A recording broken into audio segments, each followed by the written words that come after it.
Sekarang, waktunya kita bahas kekayaan kuliner sejati, fams. Gaskeun yang enak-enak nih buat sarapan pagi ini sambil berwisata bikin senang hati. Cakep! Dilihat dari bentuknya, seperti ayam kecap, fams. Padahal, warna hitam ini karena ada tambahan kopi robusta. Rasanya jadi agak pahit dan pedas. Pokoknya, aromanya kopi banget deh. Gak cuma nikmat, kopi juga berkhasiat untuk kesehatan. Tambahan kopi bisa menetralisir kolesterol di dalam daging ayam loh, fams. Untuk bumbu yang dipakai hampir sama seperti olahan ayam pada umumnya, fams. Sebelum dimasak, ayam yang sudah bersih dipotong dulu ya. Lalu, campur bawang putih dan telur, fams. Nah, for your info nih, aroma dan rasa bawang putih yang khas ternyata berasal dari senyawa belerang yang dinamakan allicin. Zat ini bisa menyempurnakan rasa makanan dan berkhasiat untuk kesehatan tuh, fams.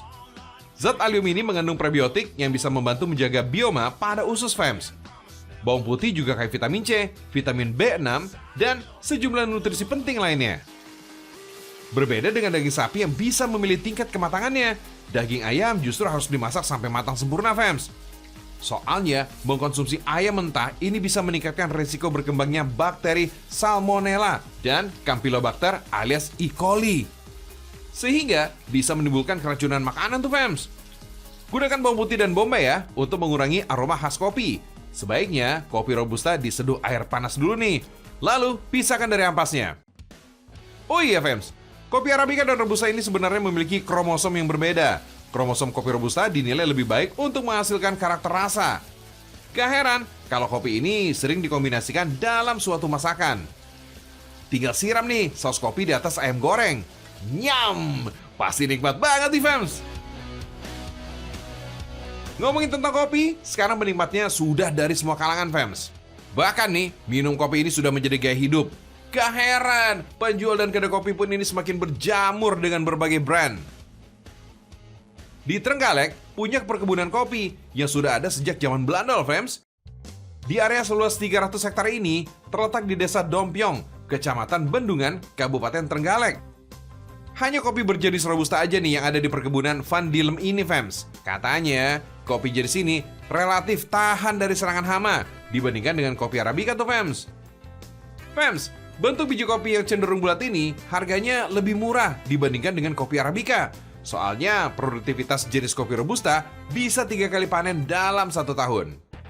Kopi biasa ditanam pada ketinggian di bawah 1000 meter di atas permukaan laut. Kemudian tumbuh dengan suhu 24 hingga 30 derajat Celcius. Sehingga tingkat kafein kopi arabica yang lebih tinggi membuat cita rasa kopi lebih pahit dan keasaman yang rendah daripada kopi arabica. Uniknya lagi, pabrik pengolahan kopi ini menjadi peninggalan Belanda, fams, yang masih berdiri hingga sekarang. Tampilan pabrik ini juga berbeda dengan gaya arsitektur yang unik dan menarik. Katanya sih, pabrik kopi ini didirikan sejak tahun 1929. Jauh sebelum era kemerdekaan di Indonesia. Uniknya, dalam pengolahan kopi ini masih menggunakan sistem tenaga air alias Blue Technology System. Cara pengoperasian pabrik kopi ini tidak memakai tenaga listrik. Semua mesin berjalan dengan sistem yang ramah lingkungan, memakai kincir tenaga air. Oh iya, menurut masyarakat sekitar, perharinya pabrik ini bisa memproduksi kopi hingga 5 ton loh, fams. Luar biasa. Tapi, nggak semua alat yang dipakai ini masih jadul kok. Beberapa peninggalan Belanda yang tidak bisa terpakai digantikan dengan alat yang lebih modern dan relatif menghasilkan produk kopi yang lebih banyak.